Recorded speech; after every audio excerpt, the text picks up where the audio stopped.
Welcome back. You're watching Newsx. My name is Vineet Malhotra. The MEA in its press conference had made it very clear that no trade featured in talks with the United States, contradicting Donald Trump's claims that he threatened to pause trade with India and Pakistan if ceasefire was not stated.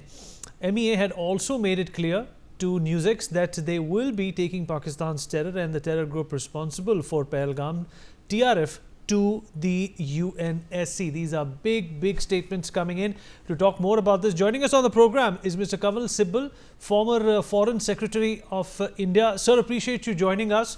Sir, Prime Minister Modi has said it time and again that Operation Sindoor was not just an operation, it is India's new normal. It is India's doctrine that terror will be responded to, considering the fact that we already are sure that it's Pakistan who's always backing it. Yes, it is obvious. I mean, we don't need any proof of this. This has been going on since the middle 1980s, and in Kashmir since the 1990s. And there have been a string of attacks. If you look at the list, it's a very long list of terror attacks from Pakistan against Indian targets. The 2008 Mumbai attack being the most egregious, but there have been others too. And then ending with this Pahalgam attack. So there is complete clarity insofar as we are concerned that Pakistan is the hub of terror activity, not only against India, but if you look at their larger record, it's a hub of terror activities regionally and internationally. They had a fingerprint in the World Trade Center bombing. They nurtured the Taliban. They helped Taliban gain power the second time in Kabul. And where was Osama bin Laden hiding for so many years? Absolutely. in Pakistan. And Zawahiri also. But I actually was looking at some of the earlier fingerprints of Pakistan in global terror when the then President Mubarak visited Sudan while I was ambassador there. While he was going to the airport, but after he landed, he turned back and flew back because there was an attack on his cavalcade and there was a Pakistani hand in it. They blew up the Egyptian embassy after Sadat signed the peace accord with Israel. So there's been how should I say years and years of jihadi groups operating in Pakistan. The prime target, of course, being India. So we have been tolerating this with the precision strikes earlier at one stage, and then the Balakot operation. Right, there were some small steps in terms of sending a signal to Pakistan that we would react strongly if they continue to promote terrorism in India. But this time there is a total radical change in our position. And goes to the credit of the government. They bit the bullet. They took the risk. They bombed something which is unimaginable, Bahawalpur and Muridke. Absolutely. The hub of the Lashkar-e-Taiba and the Jaish-e-Mohammed. Plus, when Pakistan escalated, right, sir. So we were not afraid of the nuclear overhang and everything else, and the nuclear threat of Pakistan. We went and bombed their bases. So you're absolutely right. Now there's a new normal. So you're absolutely right. This is the new normal. You also said something very correctly, that there is a radical change in India's doctrine, but we still are pressing that we will go to the 1267 committee at the UNSC and try to show that the TRF is a terrorist organization and have it banned and blocked, something that we have tried in the past as well. But to China's advantage for being a permanent member, India has always been disappointed. Do we really need to do that, since we already can anticipate what's going to happen, sir? There's no harm. Let's expose China. They will block it, as they blocked the designation of Jaish-e-Mohammed for so many years. They will block it. But there's no harm in actually exposing them, putting pressure on other members of the committee to recognize the fact that the resistance front had actually owned up this terrorist attack, but later withdrew.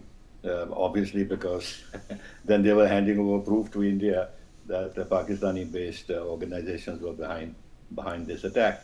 Now, apart from the Chinese objection, I think I don't think we'll get through with this because if you notice the statement that was issued by the press statement that was issued by the UN Security Council, which when France was leading this, the Pakistanis boasted that they worked behind the scenes and got a reference to the resistance front eliminated from the joint statement, from the press statement.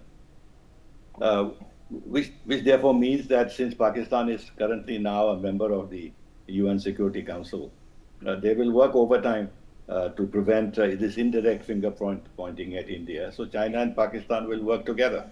But there's no harm. In fact, on the contrary, we should press home this and keep the pressure on. So what did you make of all the PR stunt that Pakistan has been doing, completely contradicting to what has really happened without giving any proof? Do you think that is also another case in fact for India to take to the international community and corroborate our case that Pakistan, says and vouches without having any substantiation that it has actually, harmed any Indian bases or, downed any jets? Look, this is a losing battle. I've been reading the press. It's very frustrating, the Western press. They are projecting the the Pakistani narrative. They are making it appear that at best it was Pakistan that got the better of India, and at worst it was a draw. And the focus is on the presumed downing of the Rafale aircraft and the efficacy of the Chinese jets and the Chinese anti-Chinese missiles. So this has caught the attention of the international community, and all the bogus and fanciful claims of Pakistan are being just accepted. And this is part of a long-standing bias, deep-rooted bias that the Western press and those who are behind it have against India. And they'll continue to promote this narrative. So it is an uphill task for us. We've done well in terms of our three DGMOs of the three services actually having a press conference and demonstrating with their slides the actual damage that we've done on the ground. But this is not being picked up. A few commentators here and there are acknowledging that India was able to attack the bases in Pakistan and the air defense system of Pakistan didn't work and that India got the better of Pakistan. But these are isolated voices. The general narrative is that that Pakistan either got the better or stood its ground, and it was a kind of a draw. With the focus, as I said, on the downing of Rafale, for which there has been no proof that has been given by Pakistan. But yet, they're buying that narrative. That is the sexy part of the whole thing that the Western media is concentrating on. So one last question before we let you go. So having a country that is pathologically predisposed to bleed India with 1,000 cuts through terrorism, and with India's new doctrine of treating terrorism as no separate from the Pakistani government, do you think that Pakistan will be able to resist the temptation to do what it has been doing for so many decades? And if the answer is no, then do you think that it's only a matter of time before we see another escalation, sir? I think the kind of mood that we see in Pakistan and the kind of public mood that they are creating through their own propaganda, with Prime Minister Shahbaz Sharif sounding victorious and the Pakistani army sounding victorious, and the public opinion being fooled into believing that the Pakistani Air Force especially had got the better of the Indian Air Force.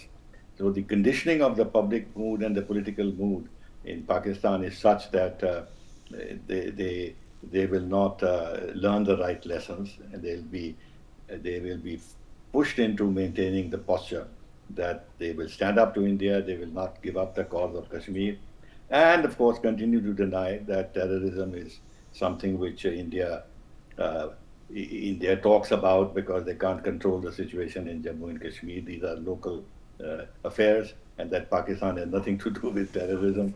Pakistan itself is a victim of terrorism. Right. In this narrative, they'll be supported by China and Turkey and Malaysia and some of these countries. They will use the OIC against us as much as they can. On Kashmir Day, they will have the same rhetoric. In the UNGA, they'll have the same rhetoric. So I don't think Pakistan has learned the right lesson or will desist from at an appropriate time, not immediately, at an appropriate time, test India's doctrine that any act of terror is an act of war, because they know that a minor attack will not trigger a massive response from India, and they'll be able to demonstrate that they can continue playing the same game. If they kill 1 or 2 or 3 persons, they'll be Right, furore in India. And they'll play with this. It is a wretched country, sorry for my language. No, you're right, sir. Incorrigible, wretched country with a mullah as the chief of army staff. And we're not going to go anywhere with them, because if they make peace with India, that is the beginning of the collapse of Pakistan. Absolutely right, sir. Sir, appreciate you joining us, sir. Thank you so much for your time. Appreciate it. My pleasure. All right, we'll continue talking about this. Joining us at this point in time on the show is Vice Admiral Anup Singh, former senior officer of the Indian Navy. Major General Dhruv Katoch, director of the India Foundation and defense expert, also joins us on the show. Air Vice Marshal Suryakant Chafikar, AVSM Shaurya Chakra, former senior officer of the Indian Air Force, with us on the platform as well. Last but by no means the least, Major General A.K. Sivach, former chief of the Territorial Army, also with us on the program. General Katoch, for the sake of a different perspective, I'm going to ask you the same question that I asked Mr. Sibal as well. That do you think that despite India's approach now, India's inclination towards a doctrine which will not differentiate between terrorism and the people who run Pakistan, and Pakistan being pathologically inclined, to once again falter and succumb to its internal pressures of using terrorism against India, it's only a matter of time before we have another escalation on behalf of India? Thank you, Vineet. Vineet, I've got no doubt that there will be another escalation.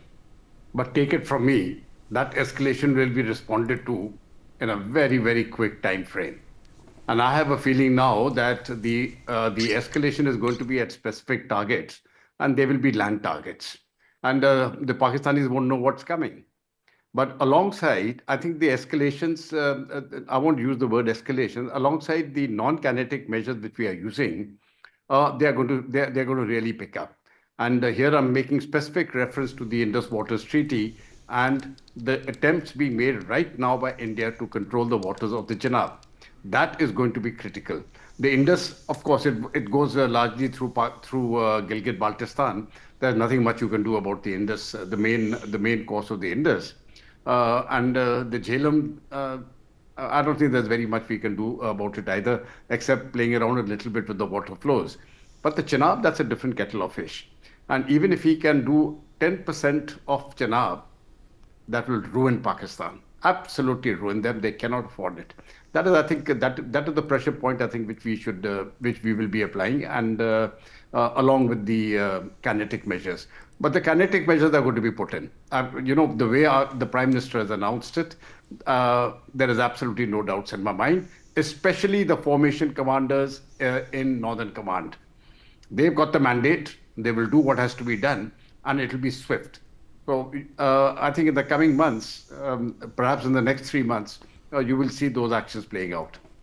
Absolutely right. And Vice Admiral Anup Singh is also with us on the program. Vice Admiral Anup Singh, in fact, Mr. Sibal made a very important point that our war and our grouse is not just against Pakistan. There is this huge bias of the Western media narrative that India also has to find. He's absolutely right when he says that when you pick up the Western media posts, it is mostly talking about what Pakistan said and did.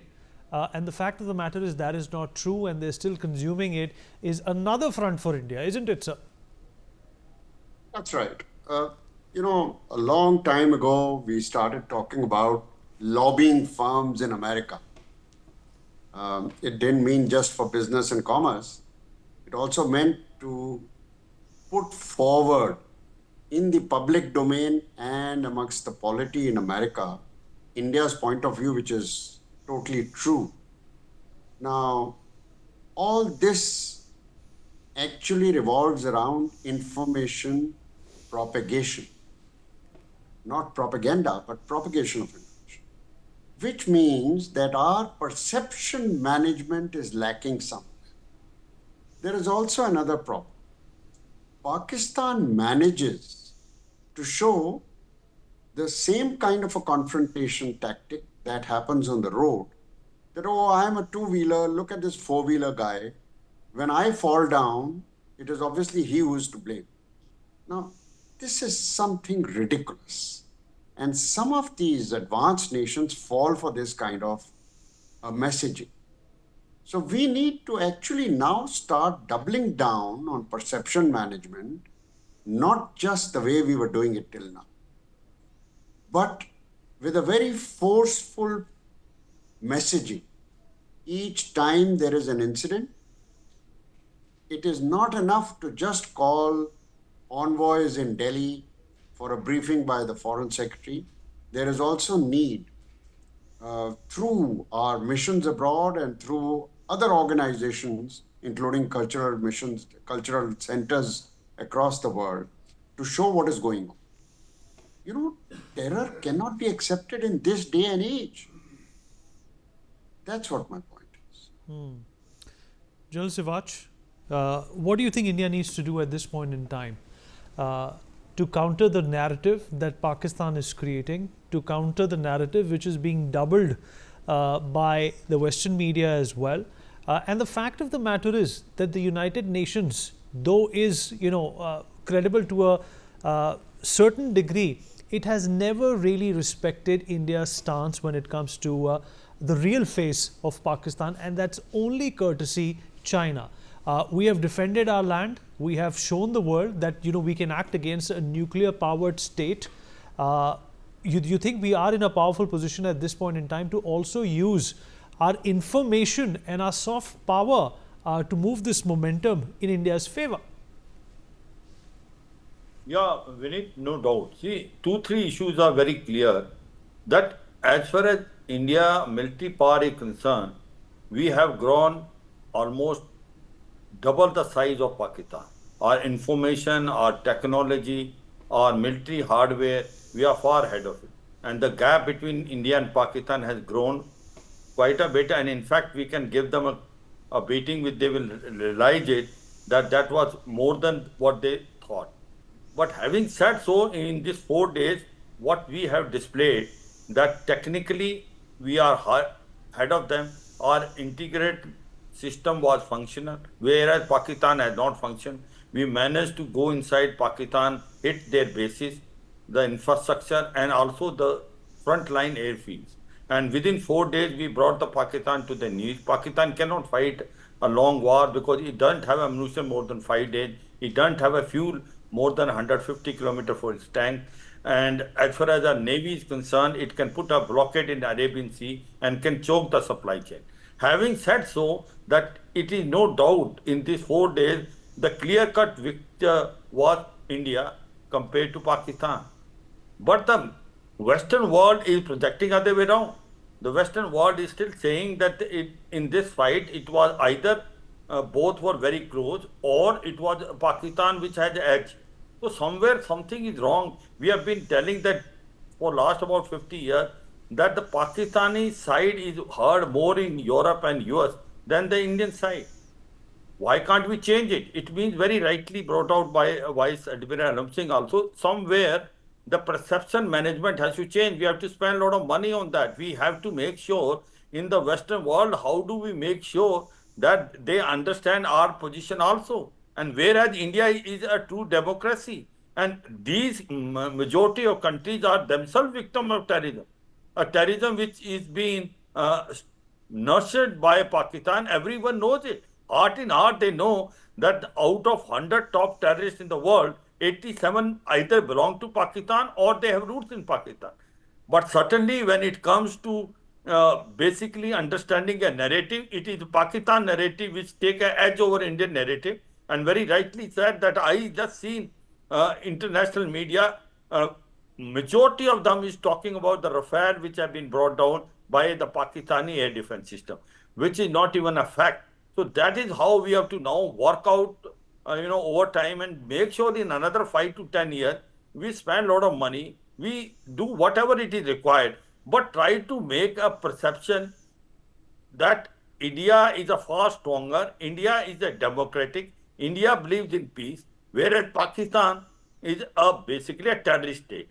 We are not able to put Pakistan into grey list by Financial Action Task Force.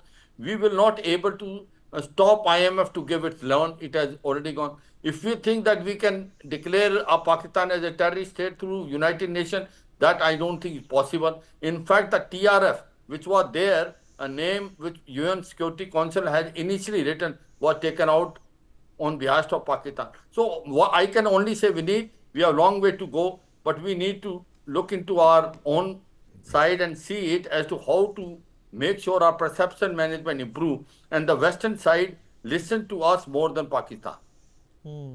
Absolutely right, sir. Air Vice Marshal Suryakant Shafikar with us also on the program. Sir, I hope you can hear me. Sir? You're mute. Sir, you're muted. Yeah, I can hear you. All right. Well, Pakistan is wretched. Pakistan is nefarious. Pakistan is evil. They will not rest. They will not stop. They will continue this agenda of bleeding India, through 1,000 cuts. But the fact of the matter is that India cannot be bled. India cannot be penetrated. And we have all been seeing that for the last few days. In fact, the world has seen that. The international community has seen that India, apart from being the fourth largest economy in the world, is also militarily extremely superior now. And the best part is, sir, that we have grown and we have manufactured a lot of this defense system indigenously, on our own. That speaks volumes. We have become one of the biggest exporters of defense equipment, whereas in the early 2000s, during the Prime Minister Vajpayee's era, we were perhaps one of the biggest importers in the world. This paradigm shift, do you think has not been appreciated by the world? And that is why there is still this wave of sympathy for Pakistan, and India needs to channelize more energy into breaking that. More PR is to be done, I believe. Yes, I do agree, but I'll take you to one more point which has not been discussed much, and it has been with me for a longer time. Here, I would like to say that when, remember the 22nd April Act, it was undertaken by just 4 to 5 terrorists, a very small kind of a tactical through the terrorist, right? But it had strategic connotations. So terrorism application in small, short bursts can take a country, greater country like Bharat, which was on a developmental path.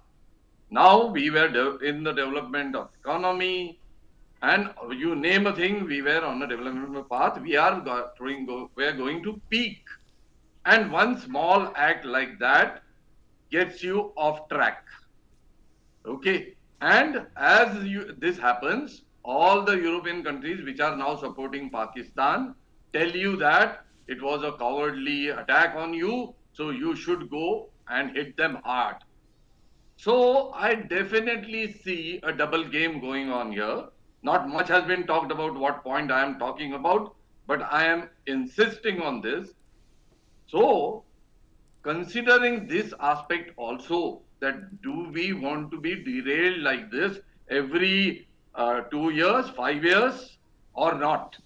And if so, and if the answer was not, why we agreed to this also needs a rethinking.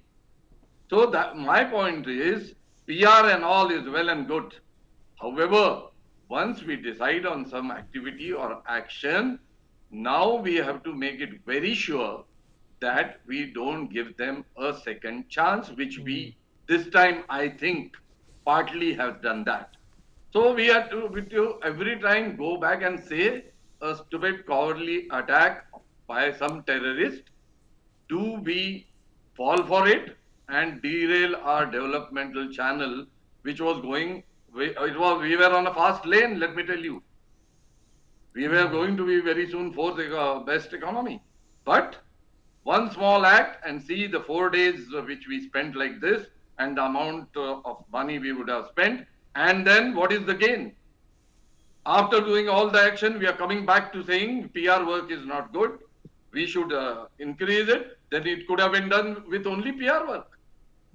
My thing here is very clear that Pakistan need to be dealt with in the language they understand. And we are now very well clear which language they understand, and that language we have to speak with them. You're absolutely right. And I sir. gave you the example, a very small act, and you are out of your developmental plan altogether.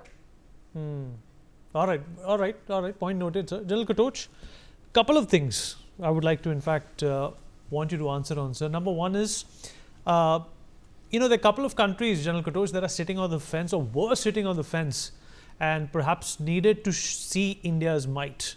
I'm talking about China against Chinese equipment that Pakistan used. And of course, to some degree, I think Bangladesh has also received a message. There were signs and language that was coming out of Bangladesh, which was, of an adversary in nature. I believe these two have been quietened for some time.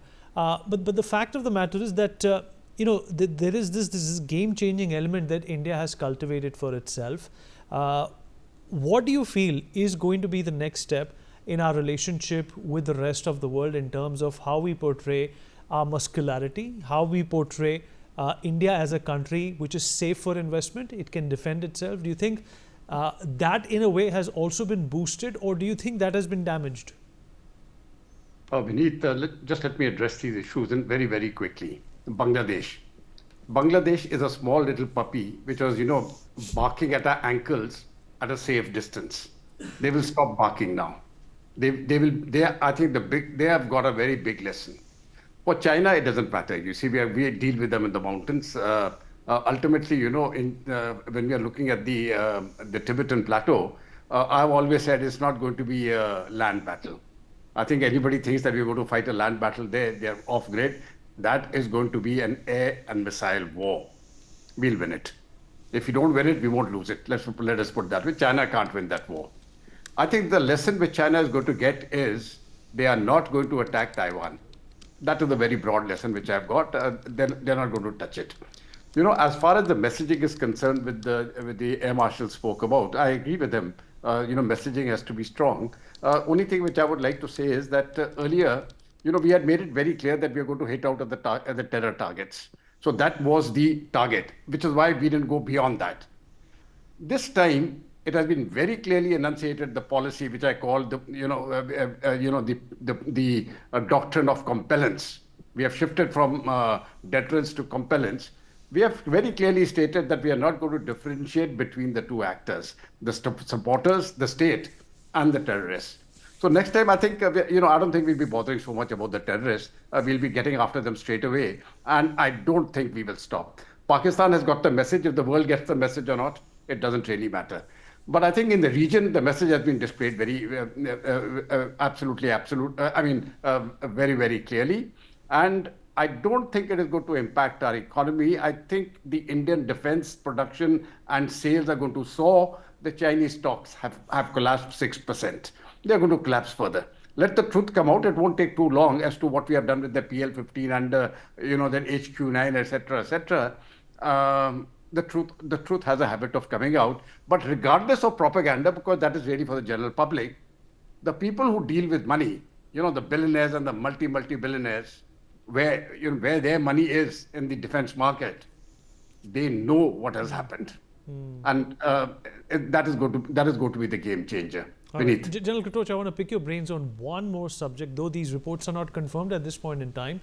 But, Western media and Middle East media is replete with reports that there has been radiation leak in Pakistan. This in itself is a cause of worry, because a country that calls itself nuclear and cannot safeguard its nuclear arsenal is a threat to the entire world without a war. Vineet, the Indian, that seismic center, we've got a seismic center. I didn't see any reports from the Indian seismic center about the two earthquakes which took place, which people are saying 4.5 and 5.2 or something. India hasn't said so. And we've got the capacity and capability to find out where these tremors have taken place. So why is the Western media talking about it so much? It is simply to say that, oh, you chaps are black Asian countries, you don't know how to handle nuclear weapons, stop this war. But we, as NATO, can fight with Russia for 3 years without the threat of nuclear war. Come on. I think the West, they need to get off.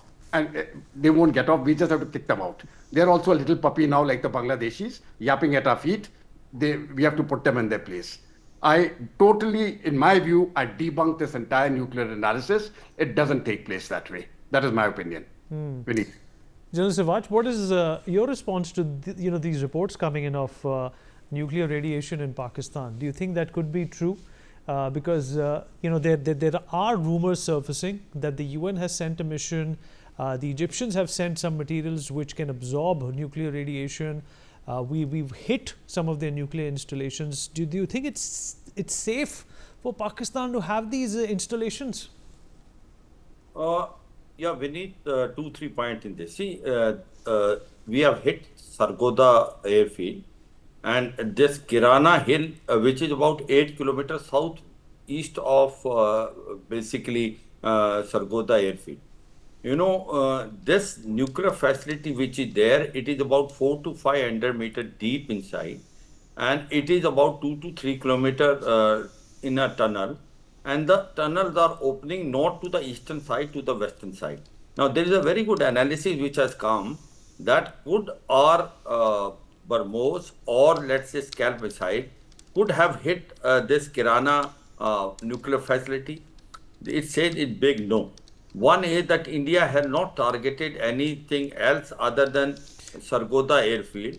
Second thing is they say that in case anything comes and hit as a missile or a rocket from Indian side, it cannot penetrate because it is about 320 meters deep inside. They have already taken into consideration and they have followed a principle of Iran.